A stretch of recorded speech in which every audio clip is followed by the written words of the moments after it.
Good afternoon, everybody. It's Graham Coath with my music. Today, I'm going to be talking to Jack and Henry from and the dog from Wild Horse. But first, this.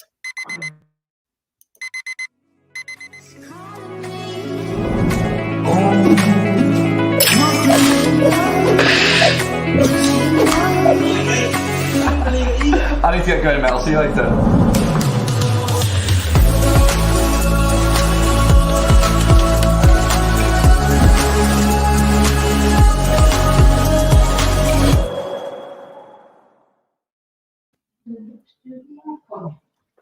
It always happens, doesn't it? You're about to go live, someone comes in the room, starts asking you about what biscuit you want, what do you want for tea, the dog barks. Just happens. Jack, Henry, thank you very much for joining me this afternoon. So yeah, there's the dog. There he is. Hi again. I think we'll move room actually. Let's just quickly move. We're going to have to move rooms. We've got a contractor coming in. Right. We didn't know about it. That's fine. That's fine. Some bloke doing the aircon. I can just carry on talking. So, folks, Jack and Henry, very kindly from Wild Horse, are joining me for this interview. But you know, contractors, nothing can stand in the way of contractors. Contractors are going to do what they've got to do. Top priority. Yeah, absolutely. Well, if it's the aircon, you know, especially with COVID, aircon, you've got to have that. Oh yeah, especially now. It's like July.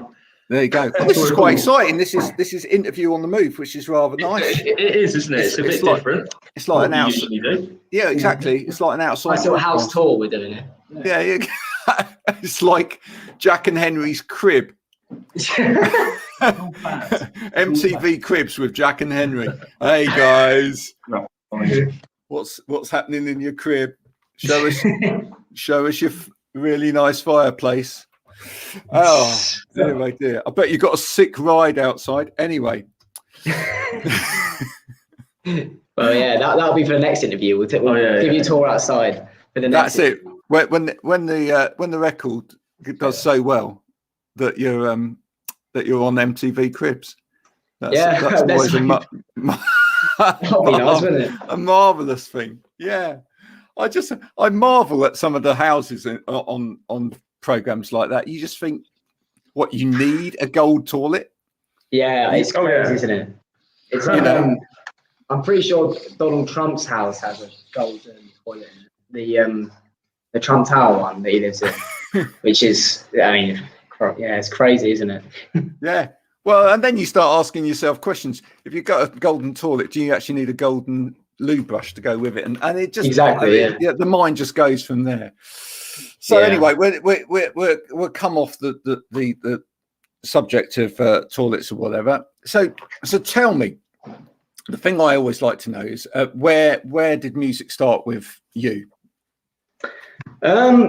We've been doing music for a very long time. So at the minute, I'm 19, you're 21, and we started this band when I was 11, and you would have been about 13, 14. 13, yeah, something like that. And years ago. It all started when I used to be a little bit of a gamer before I started doing music. And I was playing like Call of Duty or something like that on like my PS3. And I was doing this little mission, and in the background, Sympathy for the Devil by the Rolling Stones came on. Hence the name of the band, right? Yeah. And when I heard that, I was like, wow. I was like, that's such a great song. And I asked my dad, what song is that? And he was like, oh, that's Symphony for the Devil by the Rolling Stones. And then he gave me a Rolling Stones album, and then I started getting into other 60s music like The Who, the Jam, and all sorts. And we just went from there, and I got into like the Clash, the Sex Pistols, and then 80s stuff, 90s stuff, all sorts of stuff. And then you were already playing guitar by the time I started getting into music. That's right. You actually started as a classical guitarist. I was playing classical, your sort of Bach, things like that. Yeah, I was like When the Saints Come Marching In. Yeah, classical covers of that. I was classically trained on guitar from like when I started. years ago. Makes me feel really old. And then you used to, when mum and dad had friends round, Henry used to come down and play guitar for them. And I'm a bit of an attention freak. So when I saw that, I was like, I'm happy that he's getting all the attention. So then I decided to start learning guitar. And that's how we started music, really. Yeah, that's brilliant. That's brilliant. And I became a bassist. Well, do you know what? There's so many bass guitarists that started off as guitarists. Yeah. Well, the thing is, he's not even a bassist. Like what we do is we change instruments around. So there are some songs where you'll play guitar, some songs where I'll play bass, and then vice versa, and then the same keys as well. So we all play like each other's instruments. We're all like multi-instrumentalists. So yeah. And that's more fun in a way, especially when you're writing songs and you're practicing and stuff as well. It's a lot more fun, and it's a lot more fun when it comes to writing songs as well. There's like you can be a lot more creative. You're not just confined to say guitar to write a song on. You can write a song on keys or on bass or keys, actually. Yeah. Even from drums, you'll be playing drums for a laugh, then you'll hear a little drum, like a little drum groove, and you'll be like, and then you'll write a song after that. Well, I think what's cool about that is that everybody's got their own peculiarities in terms of the way that they play. Exactly. Everybody's got their little foibles, if you like. Some people would call it style, but I'd like to think of it as well as that. I think you've all got your own physical limitations as well. Some people can reach a little bit further. Some people can't.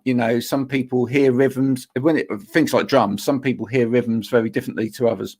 So I think when you change instruments like that, you play within your own limitations in a way, but at the same time, that's quite freeing. Yeah. And especially if you're all changing instruments to write, because I think that means that, Jack might come up with a bass line that you wouldn't, Henry, and vice versa. Yeah. If you had the bass, you'd play something completely different. Yeah, that happens all the time. Yeah, we have very contrasting styles. Yes, actually, that's happening a lot recently because at the moment we're actually recording an album which will be out later in the year, and we're recording from home for the first time ever. So we're kind of like self-producing it in this little home studio we built over lockdown, and we'll be in there like sort of experimenting with different bass lines, and there'll be some songs where it's like, okay, Jack, try bass line or try guitar line, and then if it doesn't work, you give the bass or the guitar to Henry, and he'll come up with something completely different, and it just works better. And that happens so many times that's happened a lot on the album we're recording at the minute. Yeah. Do you know what? It's lovely hearing you talk about that, because it reminds me of my first band, and we were all really young when we did that. The drummer was only 10 at the time. Wow. Now he's gone on to be a world-class drummer. So that's great. Awesome. Absolutely. He was Amy Winehouse's drummer, and he's just recorded, or he's just actually co-written the new Diana Ross album. So I mean, that's how big he's become. That's amazing. That's amazing. So, but what was great was we used to do that. We used to swap around instruments a little bit, and some people were better at playing certain instruments than others, but in a way it really didn't matter. Now tell me, in the middle, because I'm fascinated now, because this is something we used to do, and I'm just fascinated to see if you did it or do it. So you're in the middle of writing a song, and you're laying down some patterns for a new song, etc. Do you find yourself, as you're sort of getting into that, and suddenly part of the riff will come along and it reminds you of another song, and then you all just suddenly start playing that song? Yeah, that's happened a few times actually. That happened actually the other day in rehearsals.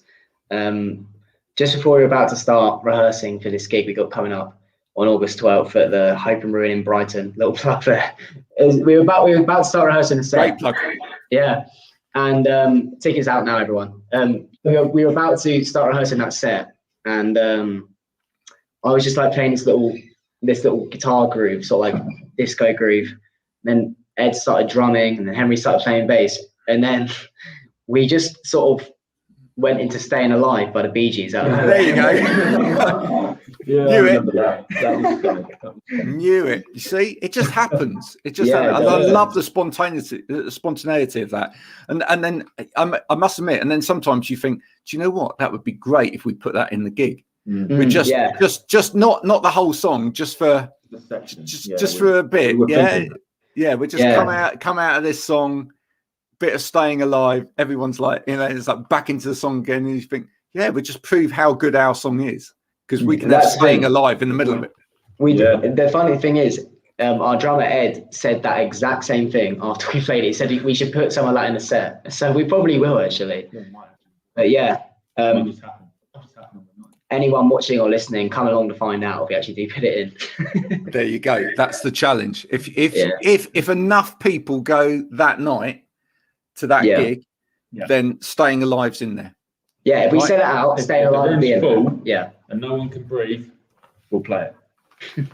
There you go. You see, that's a great challenge, isn't it? Yeah, that's fantastic.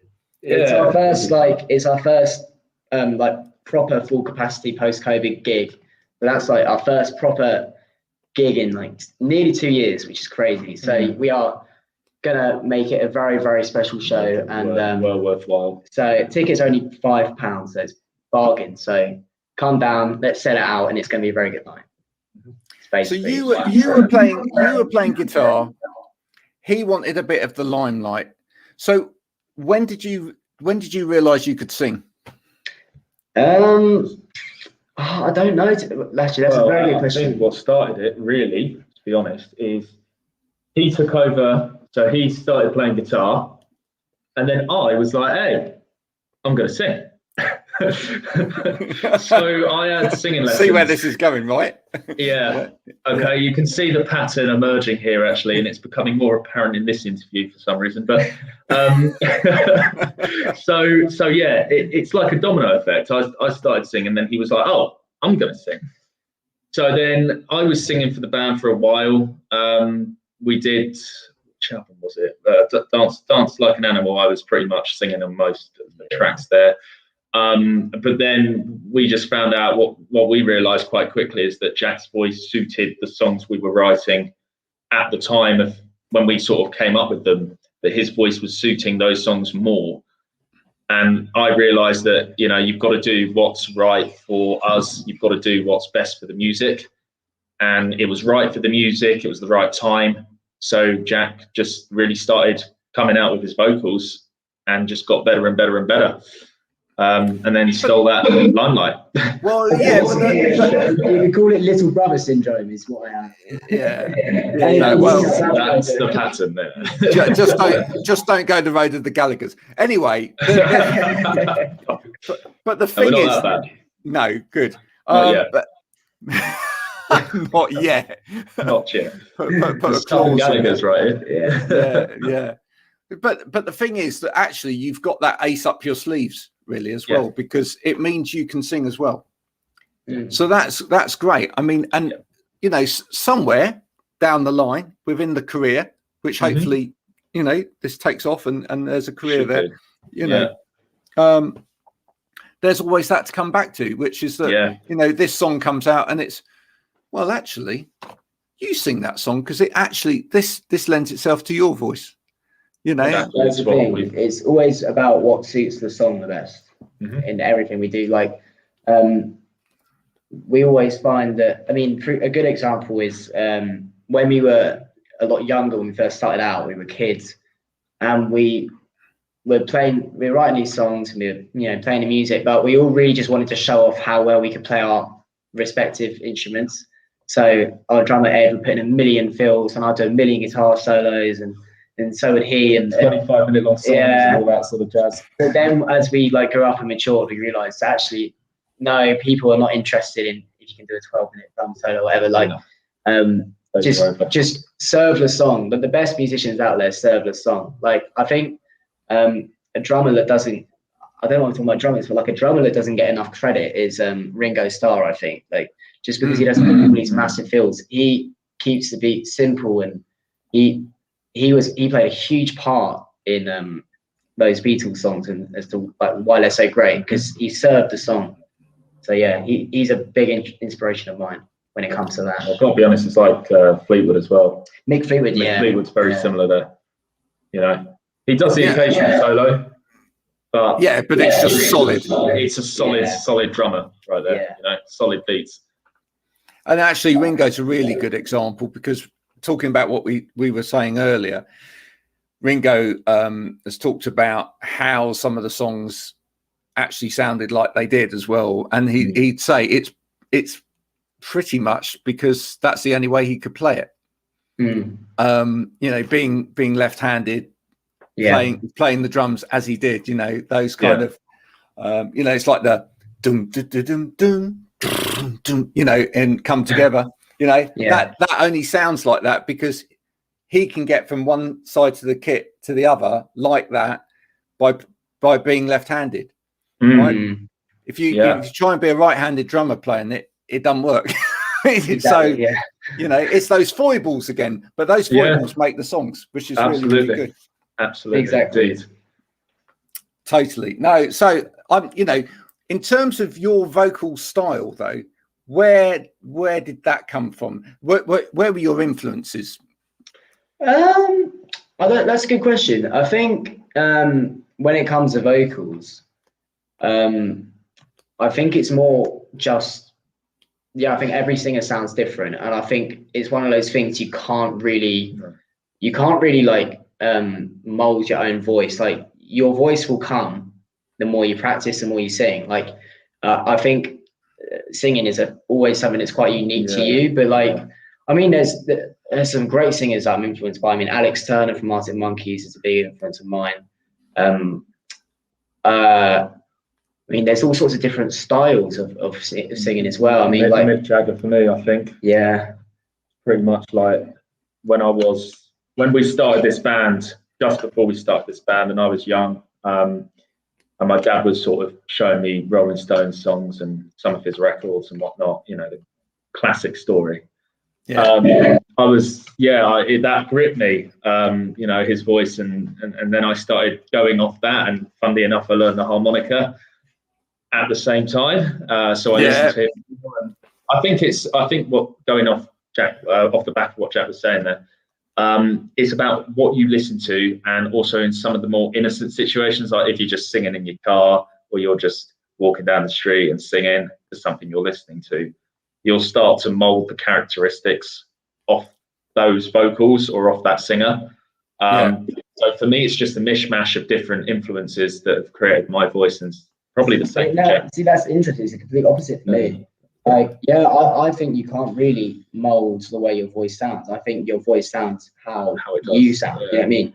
Like, I mean, you can alter it with different styles of singing. Like, I'd started experimenting with this sort of dance music style of singing on our album Recording in a Minute, where you don't sort of sing like you're singing live. You go up to the microphone and be really quiet and just sing like almost like you're whispering, but not quiet, and it has a really cool effect. So there's different styles you can try out, but I do think ultimately the way your voice sounds will always be unique to you. But that's just my take on it. 100%. That's just my I think being a singer, I think that you can.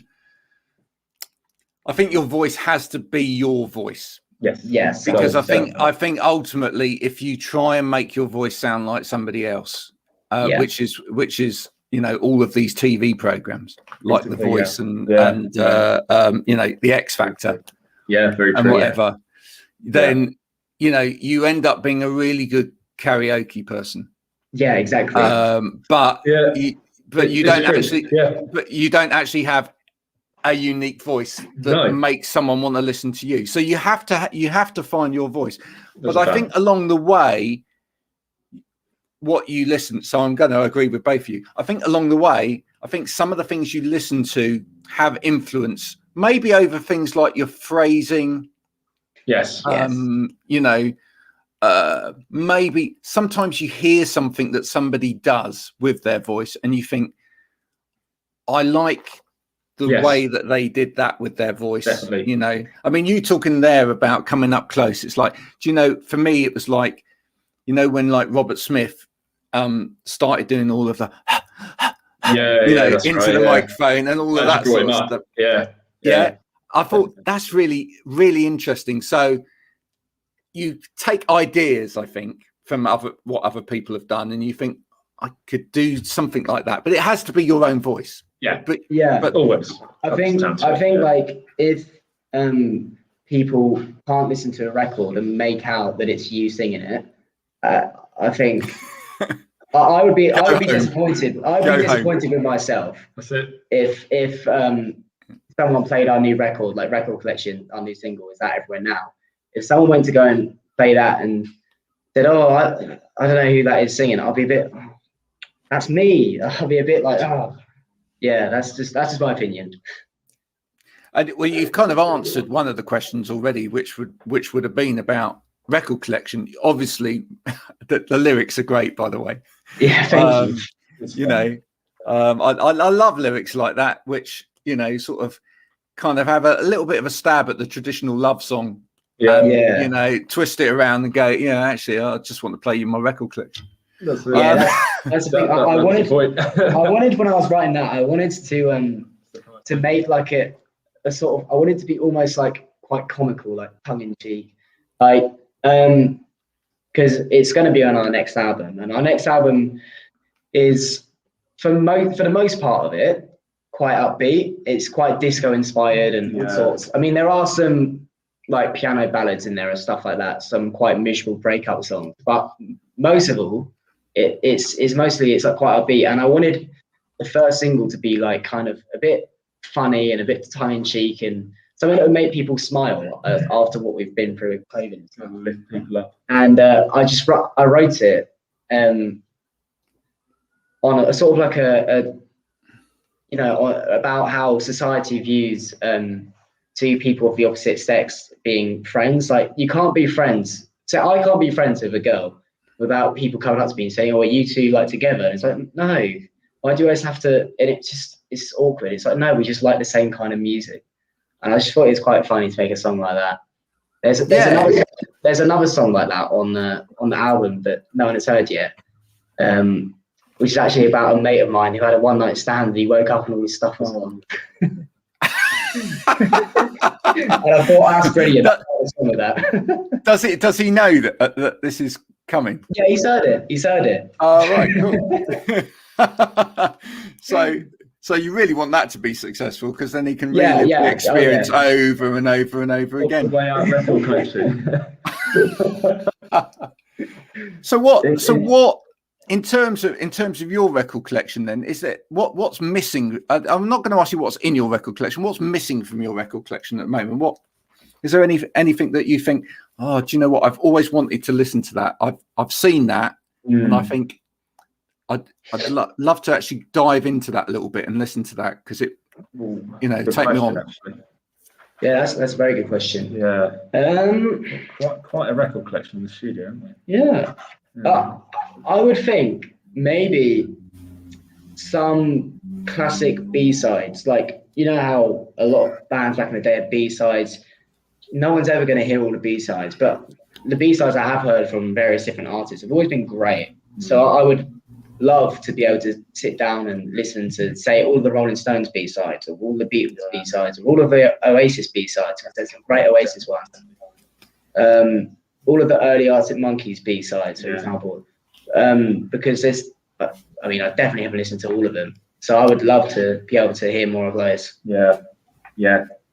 Equally, we haven't listened to the entirety of our record collection. There's things in that record collection you've never listened to. Because a lot of our records are like passed down. Like families or passed down. And we haven't delved to the bottom of the box yet. So I was going to say, are there any, like, what are classic, not classical, but classic albums within there that you've you should listen to, but you haven't yet? Not for me. I think if there's any, I think with me, like, Rod Stewart. Yeah, but like, I've listened to all of Rod Stewart. The thing with me is like, I am really interested in culture and like how culture has changed from like the 50s through to now, even before then. And I think music and culture go hand in hand. And a classic album always comes at the exact right time when the culture is exactly right. So I think pretty much all the classic albums I would have listened to, like Thriller, Rumours, Exile on Main Street, Abbey Road. I mean, What's the Story, Morning Glory, even Arctic Monkeys' first album, Whatever People Say I Am, That's What I'm Not. That was perfect timing. Absolutely. Okay, I'm going to throw one at you and see if you've listened to it. Tapestry. Yes. Yeah, great. Yeah. Yes. Yeah. Absolutely. Amazing songwriting. You know, brilliant. I mean, for it, that, you know, albums like that where you listen to them and you think, how did you write so many good songs? Yeah, exactly.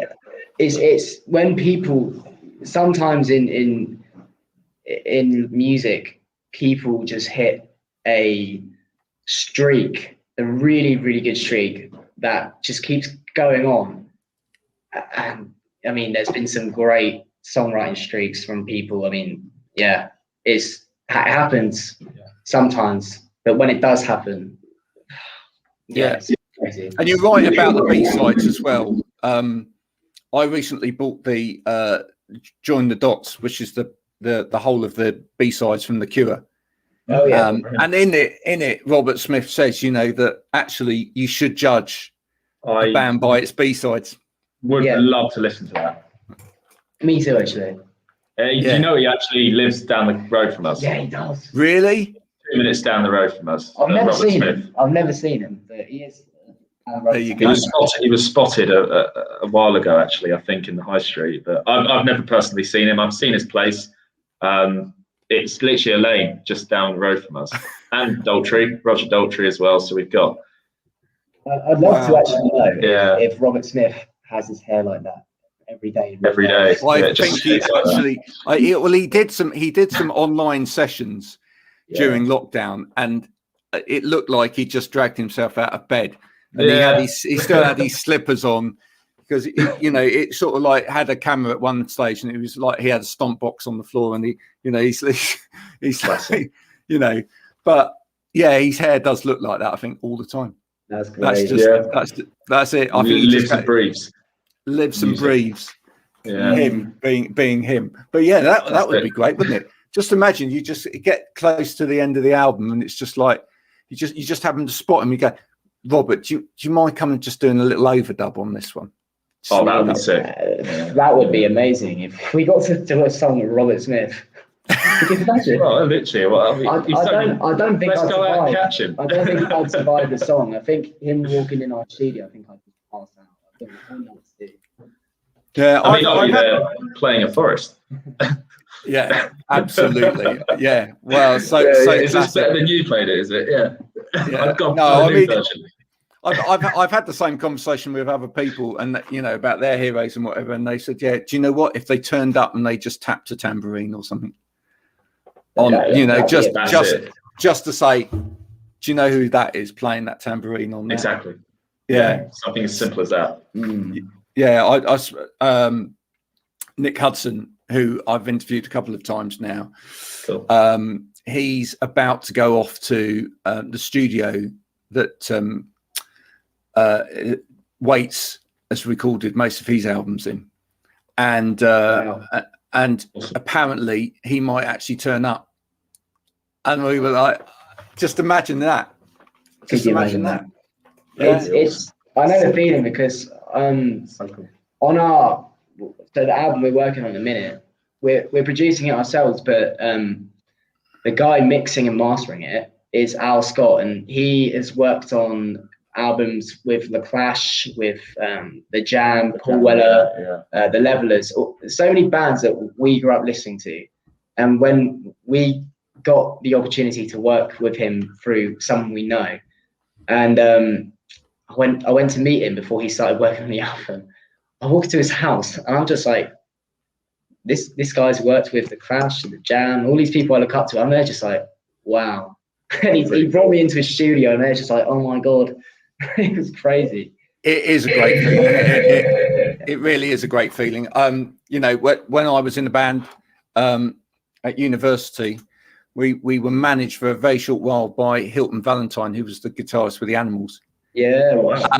And at that point, I'd never picked up a guitar, but I thought, this is, if I've got one opportunity to start to learn to play guitar, it's whilst I'm hanging around Hilton Valentine. Yeah, absolutely.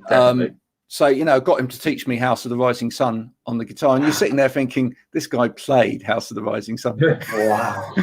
And you just that's legendary, that is. Yeah, I tell you what, that's so cool. Like, especially when you know these legends actually like what you're doing. It's like this Al Scott guy we're working with. He the other day sent me an email. He's like, "Oh, hi Jack. Just wanted to let you know I'm really absolutely loving all of these songs you're sending me. They're all great." I'm like, he likes our stuff. That's so wild. That's great. It's great. Well, I think you're going to do really, really well with these songs. So that what the plan is, record collection's out now. That's out. That's dropped. Yeah. That's dropped, and people can get that across all of the platforms, etc. Everywhere. Is there anywhere anyone can buy any of this stuff? Because that's important, that people can actually give you some money. Yes, definitely. Absolutely. I mean, please. Our website. Yeah, you can go to our website. You can go to Bandcamp. You can go to Amazon, Google Play, iTunes as well. Not many people use iTunes, but you can that's still up and running. Another little plug, if you don't mind. No, of course, that's what we're here for. Obviously, everything is there, all in one sort of funnel.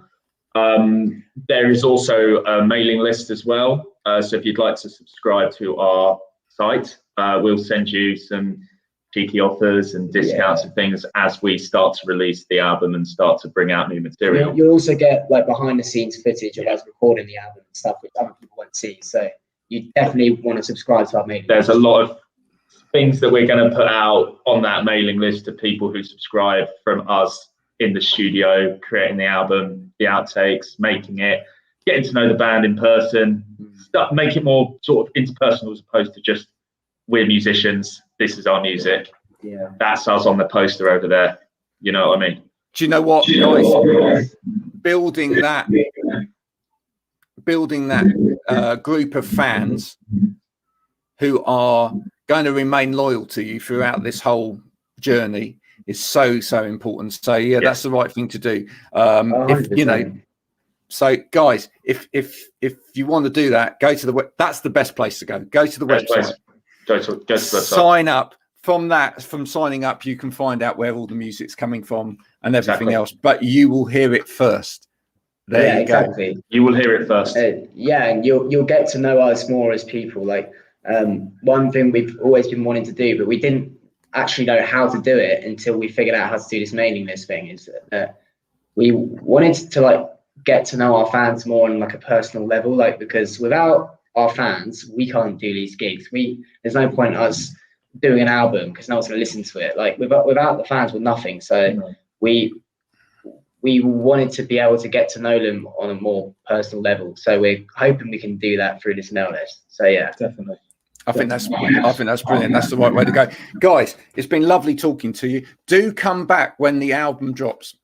We definitely will. We'll be back. And then the album's coming out in November. We'll be back then. We will be back. There's a lot more exciting things to come. Yeah. Record collection is just the start. Yeah, absolutely. We've got another single coming out soon, actually, next month in August. So, brilliant. Yeah. I'll stay looking for that, and I'll see you later in the year when the album drops. Absolutely. Jack, Henry, it's been an absolute pleasure. Thank you very much. Thanks, Graham. Thank you so much, Graham. Cheers. Bye for now. Take care, bud. There you go.